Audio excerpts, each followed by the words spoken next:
Welcome to ಮತ್ತೊಂದು blog. ಇವತ್ತು Sunday, so ಬೆಳಗ್ಗೆನೇ ಎದ್ದೆ 5:30ಗೆ.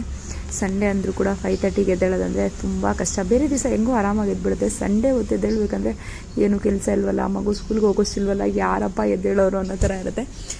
ಯೂಶ್ವಲಾಗಿ ಸಂಡೇಸ್ ನಾನು ಬೇಗ ಎದ್ದೇಳೋದು 7:30 ಹಿಂಗೆ ಎದ್ದೇಳೋದು. ಬಟ್ ಇವತ್ತು ಒಂದು ಫಂಕ್ಷನ್ ಇತ್ತು, ಊರಿಗೆ ಹೋಗಬೇಕಿತ್ತು, ಚಿಕ್ಕಬಳ್ಳಾಪುರಕ್ಕೆ ಹೋಗಬೇಕಿತ್ತು. ಅದು ಬಸ್ಸಲ್ಲಿ ಅಮ್ಮವರು ಕಾರಲ್ಲಿ ಬರ್ತಾರೆ ಎಚ್ ಕ್ಲಾಸ್ ತನಕ, ಅಲ್ಲಿವರೆಗೂ ಬಸ್ಸಲ್ಲಿ ಹೋಗಬೇಕಿತ್ತು. ಸೊ ಅದಕ್ಕೆ ಬೆಳಗ್ಗೆ ಬೇಗ ಎದ್ದು ರೆಡಿ ಆಗ್ತಾಯಿದ್ದೀನಿ. ಎಲ್ಲ ಕೆಲಸಗಳನ್ನ ಮಾಡ್ಕೋಬೇಕಲ್ಲ. ಹೆಣ್ಮಕ್ಳಿಗೆ ಎಲ್ಲೇ ಹೋಗ್ತೀವಿ ಅಂದರೂ ಕೂಡ ನಮ್ಮ ಕೆಲಸಗಳು ಮಾತ್ರ ಮುಗಿದೇ ಇರುವಂಥದ್ದು. ಸೊ ಎಲ್ಲೇ ಹೋಗ್ತೀವಿ ಅಂದರೂ ಫಸ್ಟ್ ಮನೆ ಕ್ಲೀನಿಂಗು, ಪೂಜೆ, ಮಕ್ಕಳು ತಿಂಡಿ, ಊಟ, ಹಸ್ಬೆಂಡ್ ಹೋಗಬೇಕು, ಮಗ ಹೋಗಬೇಕು, ಇದ್ದಿದ್ದೇನೆ. ಇವತ್ತು ಕೂಡ ಹಸ್ಬೆಂಡ್ ಸಂಡೇ ಆದರೂ ಕೂಡ ಸೀಸನ್ ಅಲ್ವಾ ಈಗ ಬುಕ್ಸು, ಸೊ ಅದಕ್ಕೆ ಶಾಪಿಗೆ ಹೋಗ್ತಾರೆ ಸಂಡೇಸು. ಅದಕ್ಕೆ ಅವ್ರು ಟಿಫನ್ ಆಗಬೇಕಿತ್ತು, ಮಧ್ಯಾಹ್ನಕ್ಕೆ ಊಟ ಎಲ್ಲ ಆಗಬೇಕಿತ್ತು. ಮಗ ಊರಿಗೆ ಹೋಗ್ತೀನಿ ಅಂತ ಹೇಳಿದ್ದ, ದೊಡ್ಡ ಮಗ. ಚಿಕ್ಕವನ್ನ ಕರ್ಕೊಂಡು ಹೋಗೋಣ ಅಂತ ಅಂದ್ಕೊಂಡಿದ್ದೀನಿ. ಅದಕ್ಕೆ ಫಸ್ಟು ಎದ್ದ ತಕ್ಷಣ ತಲೆಗೆ ಸ್ನಾನ ಮಾಡ್ಕೊಬಿಟ್ಟೆ, ಕೂದಲು ನೋಡ್ಕೊಳ್ಳುತ್ತೆ ಅಂತ ಅಂದ್ಬಿಟ್ಟು. ಮತ್ತು ಆಚೆ ಎಲ್ಲ ಕ್ಲೀನ್ ಮಾಡಿ ಗುಡಿಸಿ ಒರೆಸಿ ರಂಗೋಲಿ ಎಲ್ಲ ಹಾಕ್ಕೊಳ್ಳೋದಿರುತ್ತಲ್ಲ, ಅದಕ್ಕೆ ಅಂದ್ಬಿಟ್ಟು ಬಂದಿದ್ದೀನಿ. ತುಂಬ ಡಸ್ಟ್ ಇದೆ, ಮಳೆ ಬೀಳ್ತಾ ಇದೆಲ್ಲ, ಸ್ವಲ್ಪ ಕಡಿಮೆ ಆಗಿದೆ. ಅದಕ್ಕೆ ಒಂದು ಸತಿ ಅಷ್ಟೇ ಒರೆಸಿದೆ, ಟೈಮ್ ಆಗಿತ್ತು ಬೇರೆ ಅಂದ್ಬಿಟ್ಟು. 5:30ಗೆ ಎದ್ರು ಎಷ್ಟು ಬೇಗ ಎದ್ರು ಕೆಲಸಗಳೇ ಮುಗಿಯಲ್ಲ ಅಲ್ವಾ. ನಂಗೊಂದು ಸತಿ ಅನಿಸುತ್ತೆ 5:30ಗೆ ಎದ್ರು ಇಷ್ಟೇ ಕೆಲಸ ಆಗುತ್ತಾ, 7 o'clock ಎದ್ರು 9 o'clock ಆಗುತ್ತಾ ಕೆಲಸ, ಹೆಂಗಿದು ಅಂತ ಅನ್ಕೋತೀನಿ ಒಂದ್ಸತಿ. ನಿಮ್ಗೆ ಹಂಗೆ ಯಾರಾದರೂ ಹಂಗೆ ಅನಿಸುತ್ತಾ? ಬಟ್ ಇಲ್ಲ, ಕೆಲಸ ಆಗಿರುತ್ತೆ, ಬಟ್ ನಮಗೆ ಹಂಗೆ ಅನಿಸುತ್ತೆ ಅಷ್ಟೇ. ನಿಮ್ಗೆ ಯಾರಿಗಾದ್ರೂ ಹಿಂಗೆ ಅನಿಸುತ್ತೆ ಅನ್ನೋದನ್ನ ಕಮೆಂಟ್ ಮಾಡಿ ತಿಳಿಸಿ. ಹೆಣ್ಮಕ್ಳ ಕೆಲಸ ಮಾತ್ರ ಮುಗಿದೇ ಇರೋವಂಥದ್ದು. ಎಷ್ಟೇ ಬೇಗ ಎದ್ದರೂ ಅಥವಾ ಎಷ್ಟೇ ಲೇಟಾಗಿದ್ದರೂ, ಎಲ್ಲೇ ಹೋಗ್ತಾಯಿದ್ದೀವಿ ಅಂದರೂ ಕೂಡ ನಮ್ಮ ಕೆಲಸಗಳನ್ನ ನಾವು ಮಾಡ್ಕೊಳ್ಲೇಬೇಕಾಗುತ್ತೆ. ಇಲ್ಲಿ ಗುಡಿಸಿ ಒರೆಸಿ, ಇಲ್ಲಿ ಆಚೆ ಒರೆಸಿ ನೀರೇನಿದೆಲ್ಲ ಕೆಳಗಡೆ ಗಿಡ ಇದೆ, ಸೊ ಗಿಡಕ್ಕೆ ಹಾಕ್ಬಿಡ್ತೀನಿ. ಮೇಲೆಯಿಂದ ನೀರು ಹಾಕೋದ್ರಿಂದ ಗಿಡ ತುಂಬ ಚೆನ್ನಾಗಿ ಬರುತ್ತೆ, ಸೊ ಅದಕ್ಕೆ ಗಿಡಕ್ಕೆ ಹಾಕ್ಬಿಡ್ತೀನಿ. ಈಗ ರಂಗೋಲಿ ಹಾಕೋತಾ ಇದ್ದೀನಿ. ಕೆಳಗೆ ಹೋಗಿ ರಂಗೋಲಿ ಹಾಕಿ ಅದು ಎಷ್ಟು ದಿವಸ ಆಯಿತು ಗೊತ್ತಾ ಅನ್ಕೋತೀನಿ. ತುಂಬ ಆಸೆ ನಂಗೆ ಕೆಳಗಡೆ ಗೇಟ್ ಮುಂದೆ ರಂಗೋಲಿ ಹಾಕೋಕ್ಕೆ, ಆಗೋದೇ ಇಲ್ಲ. ಸ್ವಲ್ಪ ಬೇಗ ಇದ್ದರೆ ಒಂದು 7 o'clock ಒಳಗಡೆ ಕೆಳಗಡೆ ಹೋಗಿ ಹಾಕಿದ್ರೆ ರಂಗೋಲಿ ಹಾಕ್ಬಿಡ್ತೀನಿ. ಆಮೇಲೆ ಅಂದರೆ ನಂಗೆ ಅಷ್ಟು ಇಷ್ಟ ಆಗೋಲ್ಲ, ಜನ ಎಲ್ಲ ಓಡಾಡ್ತಾ ಇರ್ತಾರಲ್ಲ, ಚೆನ್ನಾಗಿರಲ್ಲ ಅಂತ ಅನಿಸುತ್ತೆ. ನಾನು ಇದೆಲ್ಲ ಮಾಡ್ಕೊಳ್ಳೋಷ್ಟರಲ್ಲಿ ಮಗ ಕೂಡ ಎದ್ದ, ಕೂತ್ಕೊಂಡು ಮಾತಾಡಿಸ್ತಾ ಇದ್ದ, ನೋಡ್ಕೊಂಡಿದ್ದೆ. ನಾನು ನೋಡೋಷ್ಟೆಲ್ಲ ಹೇಳ್ತದೆ ನೋಡಿ, ಎಷ್ಟು ಚೆನ್ನಾಗಿ ಆಟ ಆಡ್ತಾ ಇದ್ದ. ನಾನು ನೋಡೋಷ್ಟೊತ್ತು ಕಳ್ತಾನಲ್ಲ ಇವನು.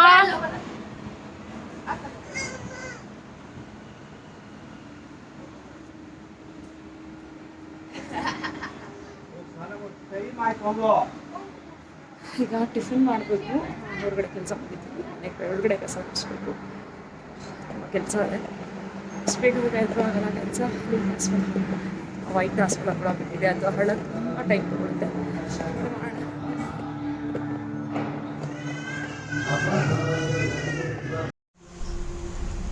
ಅಡುಗೆ ಮನೆಗೆ ಬಂದೆ. ಈಗ ತರಕಾರಿ ಎಲ್ಲ ಕಟ್ ಮಾಡ್ಕೊಳ್ಳೋಣ ಅಂತ, ಮಶ್ರೂಮ್ ಬಿರಿಯಾನಿ ಮಾಡೋಣ ಅಂತ ಅಂದ್ಕೊಂಡೆ. ಸೊ ಕಟ್ ಮಾಡ್ಕೋತಾ ಏನೇ ಇಲ್ಲ, ಮಶ್ರೂಮ್ ತೊಗೊಂಡು ಬಂದಿರೋ ಹಸ್ಬೆಂಡ್ ಮೊನ್ನೆ ಮಾಡಿಲ್ವಲ್ಲ, ಅದಕ್ಕೆ ಇವತ್ತು ಮಶ್ರೂಮ್ ಬಿರಿಯಾನಿ ಮಾಡೋಣ ಅಂತ. ಸಂಡೇ ಅಂದರೆ ನಾನ್ ವೆಜ್ ಬೇಕಲ್ಲ. ನಾನು ಇವತ್ತು ಗೃಹ ಪ್ರವೇಶಕ್ಕೆ ಹೋಗಬೇಕಿತ್ತು ಪೂಜೆಗೆ, ಇಲ್ಲಾಂದರೆ ನಾನ್ ವೆಜ್ಜೇ ಮಾಡ್ಕೊಟ್ಬಿಟ್ಟು ಹೋಗ್ತೀವಿ. ಕೇಳ್ದೆ ನನ್ನ ಮಗ ಏನಾದರೂ ಮಾಡಿ ಅಮ್ಮ ಅಂತ. ಸೊ ಗೃಹ ಪ್ರವೇಶಕ್ಕೆ ಹೋಗ್ಬೇಕಿತ್ತು, ಪೂಜೆಗೆ ಹೋಗಬೇಕು ಅದಕ್ಕೆ ಅಂತಂದೆ. ಅದಕ್ಕೆ ಇಲ್ಲಿ ಮಶ್ರೂಮ್ ಬಿರಿಯಾನಿ ಮಾಡ್ತಾಯಿದ್ದೀನಿ. ಊರಿಗೆ ಹೋಗ್ತಾನಲ್ಲ ಅತ್ತೆ ಮಾಡ್ತಾರೆ, ನಾನು ಫಂಕ್ಷನ್ಗೆ ಹೋಗ್ತೀನಲ್ಲ, ಜಾತ್ರೆ ಇದೆ, ಅಲ್ಲಿ ನಾನ್ ವೆಜ್ಜೇ ಇರುತ್ತೆ. ಸೊ ಅದಕ್ಕೆ ಮಶ್ರೂಮ್ ಬಿರಿಯಾನಿ ಮಾಡಿಬಿಡೋಣ. ರೈಸ್ ಐಟಮ್ ಮಾಡಿಬಿಟ್ರೆ ಹಸ್ಬೆಂಡ್ಗೂ ಕೂಡ ಬಾಕ್ಸ್ ಕಟ್ಟೋಕ್ಕೆ ಈಸಿ ಆಗುತ್ತೆ. ಅವ್ರಿಗೆ ರೈಸ್ ಐಟಮ್ ಆದರೆ ತೊಗೊಂಡು ಹೋಗ್ತಾರೆ ಬಾಕ್ಸಿಗೆ. ಈ ಚಪಾತಿ ಈ ಥರದ್ದೆಲ್ಲ ಅದೇ ತೊಗೊಂಡು ಹೋಗೋಲ್ಲ. ಅವ್ರಿಗೆ ಅಲ್ಲಿ ಕಸ್ಟಮರ್ಸ್ ನೋಡ್ಕೊಂಡು 2 ಅಂಗಡಿ ಇರೋದ್ರಿಂದ ನಮ್ಮದು ಏನಾದರೂ ಸ್ಪೂನಲ್ಲಿ ಅದೇ ಊಟ ಮಾಡಿಕೊಂಡು ಯಾರಾದರೂ ಬಂದಿದ್ದ ತಕ್ಷಣ ಅಟೆಂಡ್ ಮಾಡ್ಬೋದು. ಯಾರಾದರೂ ಕೈಯಲ್ಲಿ ಊಟ ಚಪಾತಿ ಈ ಥರದ್ದೆಲ್ಲ ಅಂದರೆ ಯಾರಾದರೂ ಬಂದು ಹೋಗಿ ಹ್ಯಾಂಡ್ ವಾಶ್ ಮಾಡಿ ಆ ಥರ ಅಟೆಂಡ್ ಮಾಡಬೇಕಾಗುತ್ತೆ. ಸೊ ಅದಕ್ಕೆ ಅವ್ರು ಆದಷ್ಟು ರೈಸ್ ಐಟಮ್ನೇ ಕೇಳ್ತಾರೆ. ನಾನು ಟಿಫನ್ ಮಾಡಿದ್ರು ಅನ್ನ ಸಾಂಬಾರು ಮಾಡಿಕೊಟ್ಬಿಡ್ತೀನಿ ಅವ್ರಿಗೆ, ಆ ಥರ. ಅದಕ್ಕೆ ಇವತ್ತು ಅನ್ನ ಸಾಂಬಾರು ಮಾಡೋಕ್ಕಾಗಲಿಲ್ವಲ್ಲ, ಅದಕ್ಕೆ ಮಶ್ರೂಮ್ ಬಿರಿಯಾನಿ ಮಾಡೋಣ ಅಂದ್ಬಿಟ್ಟು ಮಶ್ರೂಮ್ ಬಿರಿಯಾನಿ ಮಾಡ್ತಾಯಿದ್ದೀನಿ. ಈಗ ಪೂಜೆ ಎಲ್ಲ ಮುಗಿತು, ರೆಡಿ ಆಗಬೇಕಿನ್ನ. ಟೈಮ್ ಹೋಗಿದೆ 9 o'clock ಎಲ್ಲ. ಅಮ್ಮ ಅವ್ರು ಬರ್ತೀನಿ ಅಂತ ಹೇಳಿದ್ದಾರೆ, 9ಗೆ ಅಲ್ಲಿ ಮನೆ ಬಿಡ್ತೀನಿ ಅಂತ ಹೇಳ್ತಾರೆ. ಸೊ ನಂದು ಕೂಡ ಆಗಿದೆ. ಹಸ್ಬೆಂಡ್ ಶಾಪಿಗೆ ಹೋಗ್ತಾರೆ, ಮಗ ಊರಿಗೆ ಹೋಗ್ತಾನೆ. ಬನ್ನಿ, ಹೇಗಾಗಿದೆ ಸ್ಯಾರಿ ಬಂದು ಹಾಕೋಣ ಅನ್ಕೋತಾ ಇದ್ದೀನಿ. ಈ ಸ್ಯಾರಿ ನನ್ನ ಹತ್ರ ಎಷ್ಟೊಂದು ಸೀರೆಗಳಿದೆ, ಯಾವುದಕ್ಕೂ ಕೂಡ ಬ್ಲೌಸಸ್ ಆಗಲ್ಲ. ಇವಾಗ ದಪ್ಪಾಗಿದ್ದೀನಲ್ಲ, ಸ್ವಲ್ಪ ಸಣ್ಣ ಆಗಿದ್ದೀನಿ, ಬಟ್ ಇನ್ನೂ ಫೀಡ್ ಮಾಡ್ತಾರೋದ್ರಿಂದ ಸ್ವಲ್ಪ ಬ್ಲೌಸಸ್ ಎಲ್ಲ ಟೈಟ್ ಆಗುತ್ತೆ. ಈ ಸ್ಯಾರಿ ಹಾಕೊಳ್ಳೋಣ ಅಂದ್ಕೊಂಡಿದ್ದೀನಿ. ಡ್ರೆಸ್ ಹಾಕೊಂಬಿಡೋಣ ಅಂದ್ಕೊಂಡೆ, ಗೃಹ ಪ್ರವೇಶಕ್ಕೆಲ್ಲ ಪೂಜೆ ಎಲ್ಲ ಇರುತ್ತೆ, ಯಾಕೆ ಸುಮ್ಮನೆ ಅಂತ ಅಂದ್ಬಿಟ್ಟು ಈ ಸ್ಯಾರಿ ಹಾಕೊಳ್ಳೋಣ ಅಂತ. ಈ ಸ್ಯಾರಿ ನೋಡಿರ್ತೀರ ನೀವು, ಹಾಕೊಂಡಿದ್ದೀರ ಒಂದು 2-3 ಸತಿ. ಇದು ಹಾಕೊಳ್ಳೋಣ ಅಂದ್ಕೋತಾ ಇದ್ದೀನಿ. ಹೆಂಗೆ ಕಾಣಿಸುತ್ತೆ ನೋಡೋಣ. ರೆಡಿ ಆಗ್ಬಿಟ್ಟು ತುಂಬ ಏನು ಸಿಂಪಲಾಗಿ ರೆಡಿ ಆಗ್ತಾರೆ. ಗೋಲ್ಡ್ ಬಂದು ಇದು ಹಾಕೊಳ್ಳೋಣ ಅಂದ್ಕೊಂಡಿದ್ದೀನಿ. ಸೆಟ್ಟು ಅವಳದ್ದು ನೋಡಿದ್ರೆ ನೀವು. ಇದು ಪೆಂಡೆಂಟು ಕಟ್ ಮಾಡಿಸಿದೆ, ನಿಮ್ಗೆ ತೋರಿಸೋದೇ ಇಲ್ಲ. ನಾನು ಇನ್ನೊಂದು ಇದನ್ನು ಆಕ್ಚುಲಿ ಹಾಕೋಕ್ಕಾಗ್ತಿರ್ಲಿಲ್ಲ ನೋಡಿ. ಈ ಥರ ಇಲ್ಲಿ ಲಾಕ್ ಕಟ್ ಮಾಡಿಸಿರೋದ್ರಿಂದ ಇದನ್ನು ಆರಾಮಾಗಿ ಹ್ಯಾಂಗ್ ಮಾಡ್ಕೋಬೋದು, ಹಿಂಗೆ ಹಾಕ್ಕೋಬೋದು, ಎಲ್ಲದಕ್ಕೂ ಹಾಕ್ಕೋಬೋದು. ನನ್ನ ಹತ್ರ ತುಂಬ ಬೀಡ್ಸು ಸರಗಳಿದೆ ಅಲ್ವಾ, ಸೊ ಅದಕ್ಕೆ ಈ ಥರ ನನಗೆ ಇತ್ತೀಚೆಗೆ ತುಂಬ ಹೆವಿ ಗೋಲ್ಡ್ಗಳಿಂದ ಈ ಥರ ಸಿಂಪಲಾಗಿ ಬೀಡ್ಸ್ ಸರಗಳನ್ನ ಮಾಡಿಸ್ಕೊಡ್ಬೇಕು ಒಂದಷ್ಟು. ಎಲ್ಲರೂ ಸಿಂಪಲ್ ಫಂಕ್ಷನ್ಗೆ ಹೋದಾಗೆಲ್ಲ ಹಾಕ್ಕೊಂಡು ಹೋಗ್ಬೋದು. ಈಗ ಬಸ್ಸಲ್ಲಿ ಹೋಗೋದು ನಾನು, ಸೊ ಅವಾಗೆಲ್ಲ ಆರಾಮಾಗಿ ಹೋಗ್ಬೋದಲ್ವಾ ಆ ಥರದ್ದೆಲ್ಲ ಹಾಕ್ಕೊಂಡು ಅಂತಂದ್ಬಿಟ್ಟು. ಇದು ಓಲೆ ಇದೆ, ಈ ಓಲೆಗೆ ಇದಕ್ಕೇನೆ ಇದನ್ನು ಹಾಕ್ಕೊಳೋದು, ತೆಗೆದ್ಬಿಟ್ಟು ಪ್ಲೇಟ್ ಇದನ್ನು. ಸೊ ಸೆಟ್ ಇದೊಂದು ಪೆಂಡೆಂಟನ್ನು ಹಾಕ್ಕೊಳ್ಳೋಣ ಅಂತಿದ್ದೀನಿ, ನೋಡೋಣ ಹಾಕ್ಕೊಳ್ತೀನೋ ಇಲ್ವಾ. ರೆಡಿ ಆದಮೇಲೆ ತೋರಿಸ್ತೀನಿ ನಿಮಗೆ ಹೆಂಗಾಗಿದೆ ಅಂತ. ಇದಿಷ್ಟು ಟಿಫನ್ನು ಮಶ್ರೂಮ್ ಬಿರಿಯಾನಿ ಮಾಡಿದೆ. ಟಿಫನ್ ಎಲ್ಲ ತಿಂದಿದ್ದಾಗಿದೆ, ನಾನು ತಿನ್ನಬೇಕಿನ್ನು. ಫಸ್ಟ್ ರೆಡಿ ಆಗಿಬಿಟ್ಟು ಆಮೇಲೆ ತಿನ್ನೋಣ ಅಂತ, ಪೂಜೆ ಮಾಡೋಣ ಅಂತ ಪೂಜೆ ಮಾಡಿದೆ. ಮತ್ತು ಸೀರೆ ಎಲ್ಲ ಉಟ್ಕೊಂಡ್ರೆ ಗಲೀಜಾಗುತ್ತೆ, ಮತ್ತು ಅಲ್ಲೆಲ್ಲ ಅರ್ಶಿನ ಕುಂಕುಮ ಬಿದ್ದರೆ ಅಂತ ಪೂಜೆ ಮಾಡಿಬಿಟ್ಟು ಇವಾಗ ಸೀರೆ ಉಟ್ಕೊಂಡು ರೆಡಿ ಆಗುತ್ತೆ ಮನೆ. ನೋಡಿ ಯಾರು ಈಗ ಹೊರಡ್ತಾ ಇದೀವಿ, ರೆಡಿ ಆದರೆ ಬೇಗ ಪೂಜೆ ಮಾಡಿ ಟೈಮ್ ಆಗೋಯ್ತು. ಸೊ ಇಲ್ಲ ಹಸ್ಬೆಂಡಲ್ಲಿ ಬಸ್ ಸ್ಟ್ಯಾಂಡ್ ಬಿಡ್ತಾರೆ, ಎಚ್ ಕ್ಲಾಸಿಗೆ ಬರ್ತಾನೆ ಅಂತ. ಸೊ ಎಚ್ ಕ್ಲಾಸ್ ತನಕ ಬಸ್ಸಲ್ಲಿ ಆಗೋದು, ಆಮೇಲೆ ಕಾರಲ್ಲಿ ಹೋಗೋದು. ಹೇಗಾಗುತ್ತೆ ಇವತ್ತಿನ ಡೇ ನೋಡೋಣ. ಹಾಯ್ ಮಾಡಿ ಚಿನ್ನಿ.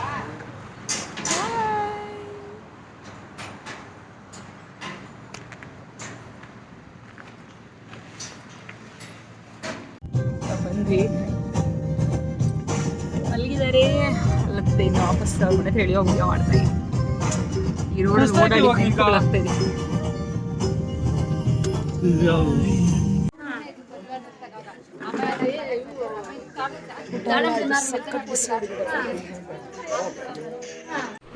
ಚೆನ್ನಾಗಿ ನಿದ್ದೆ ಮಾಡ್ತಾ ಇದ್ದಾನೆ.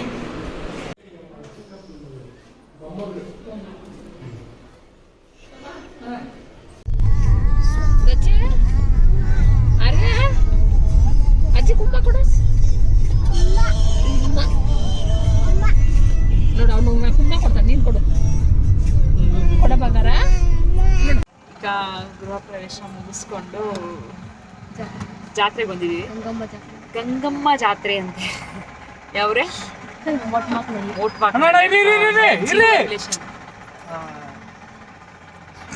ತೆಗಿಬೇಕೇನೋ, ತೆಗಿಯಪ್ಪ. ತೆಗಿಯೋದಲ್ಲೇ ಅದು ಹಂಗೆ ಮಾಡಿದ್ರೆ ಹೊಟ್ಟೋದಿತ್ತೆ ಮಿಷಿನು. ಫುಲ್ ಟ್ರಾಫಿಕ್ ಜಾಮ್ ಆಗ್ಬಿಟ್ಟಿದೆ. ನನ್ನ ಮಗನಿಗೆ ಕೋಪ ಬರ್ತಾ ಇದೆ. ಟಚ್ ಆಗುತ್ತೆ ಬಿ ಅಲ್ಲಿ ಮುಂದೆ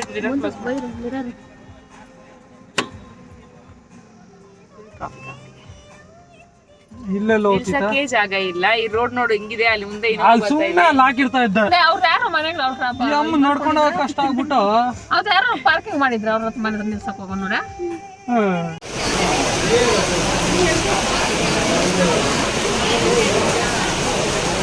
ಮಳೆ ಬಂದು ಎಲ್ಲ ಹಾಳಾಗ್ತಿದ್ದಾರೆ, ಬೆಂಡಲ್ಲೆಲ್ಲ ಹಾಕಿದ್ದಾರೆ. ಮಳೆ ಬಂದು ಬೆಂಡಲ್ಲೆಲ್ಲ ಎಂದೋಗಿ ನಾವೀಗ ಹೊರಗಡೆ ಈ ತರ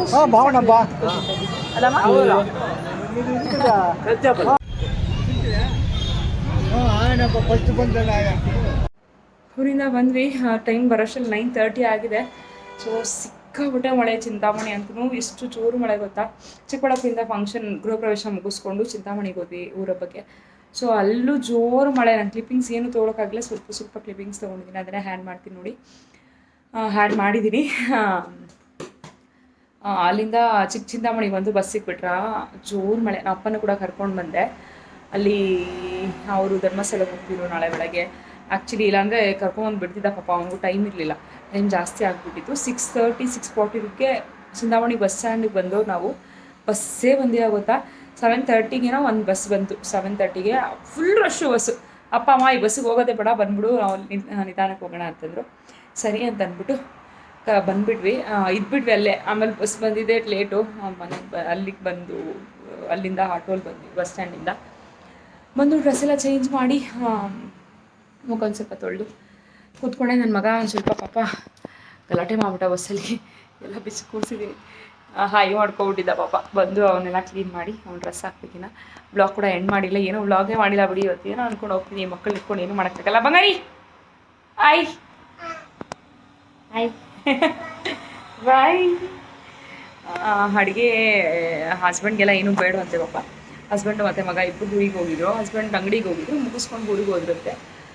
ಅವರು ಕೂಡ ಅಲ್ಲಿ ನಾನ್ ವೆಜ್ ಮಾಡಿದ್ರಂತೆ, ಅದು ತಿನ್ಕೊಂಬಂದಿದ್ದಾರೆ. ನನ್ನ ಮಗ ಒಂದು ಸ್ವಲ್ಪ ಆರೇ ಸಾಕೊಂಬ ಅಂದ. ಮಶ್ರೂಮ್ ಬಿರಿಯಾನಿ ಇದೆ ಬೆಳಗ್ಗೆ ಮಾಡಿದೆ, ಅದನ್ನೇ ಬಿಸಿ ಮಾಡಿಕೊಂಡು ಅಪ್ಪಂಗೊಂದು ಸ್ವಲ್ಪ ನನಗೊಂದು ಸ್ವಲ್ಪ ತಿನ್ನಿಸಿ ನನ್ನ ಮಗನ ಸರಿ ಏನಾದರೂ ಮಾಡಿ ತಿನ್ನಿಸ್ಬೇಕು. ಬಟ್ಟೆ ಮಿಷನ್ಗೆ ಹಾಕಿ ಹೋಗಿದ್ದೆ, ಪ್ಯಾಂಟ್ಸ್ ಎಲ್ಲ ಆಚೆ ಒಣಗಾಕಿದ್ರು. ಇವಾಗ ಬಂದು ಒಳಗೆ ಹಾಕಿದ್ದೀನಿ. ಮಳೆ ಬರೋ ಥರ ಇದೆ, ಮತ್ತೆ ನೆಂದುಬಿಟ್ರೆ ಅಂತ ಇಲ್ಲೊಂದು ಸ್ವಲ್ಪ ಹಾಕ್ಕೋತೀನಿ. ಬೆಳಿಗ್ಗೆ ದಂಡ ಹಾಕೋಣ, ಮಳೆ ಬಂದರೆ ಫುಲ್ ನೆನೆಯುತ್ತೆ. ಜೀನ್ಸ್ ಪ್ಯಾಂಟ್ ಬೇರೆ ಮತ್ತು ಒಣಗಲ್ಲ ಅಂದ್ಬಿಟ್ಟು ಎತ್ಕೊಂಬಂದು ಹಾಕಿದ್ದೀನಿ. ಅವ್ನು ಡ್ರೆಸ್ ಹಾಕಿ ನಾನು ಊಟ ಮಾಡಿ ಎಲ್ಲ ಮಾಡಬೇಕು. ಬ್ಲಾಗ್ ಇಲ್ಲಿ ಎಂಡ್ ಮಾಡೋಣ ಅಂದ್ಬಿಟ್ಟು ಏನಮ್ಮ ಬ್ಲಾಗ್ ಎಂಡ್ ಮಾಡೋಣ ಅಂತ ಅಂದ್ಬಿಟ್ಟು ಹಾಗೆ ಫೋನ್ ಎತ್ಕೊಂಡೆ. ಈ ಬ್ಲಾಗ್ ಇಲ್ಲಿಗೆ ಎಂಡ್ ಮಾಡ್ತಾಯಿದ್ದೀನಿ. ಇಷ್ಟ ಆಗಿದ್ರೆ ಪ್ಲೀಸ್ ಲೈಕ್, ಶೇರ್, ಕಮೆಂಟ್. ಯಾವ ಥರ ವೀಡಿಯೋಸ್ ಬೇಕು ಏನೋ ಅಂತ ಕಮೆಂಟ್ ಮಾಡಿ ತಿಳಿಸಿ. ಇನ್ನೂ ಚಾನಲ್ನ ಸಬ್ಸ್ಕ್ರೈಬ್ ಮಾಡದೇ ಇದ್ದರೆ ಪ್ಲೀಸ್ ಚಾನಲ್ನ ಸಬ್ಸ್ಕ್ರೈಬ್ ಮಾಡಿ ನೋಡಿ. ಬಾಯ್ ಬಾಯ್. ಬಾಯ್ ಮಾಡು ಬಂಗಾರಿ. ಇಲ್ಲಿ ಹಾಯ್ ಬಿಡು, ಬಾಯ್ ಮಾಡು. ಇಲ್ಲಿ ಇಲ್ಲಿ ಇಲ್ಲಿ ಆರ್ಯನ್ ಬಾಯ್.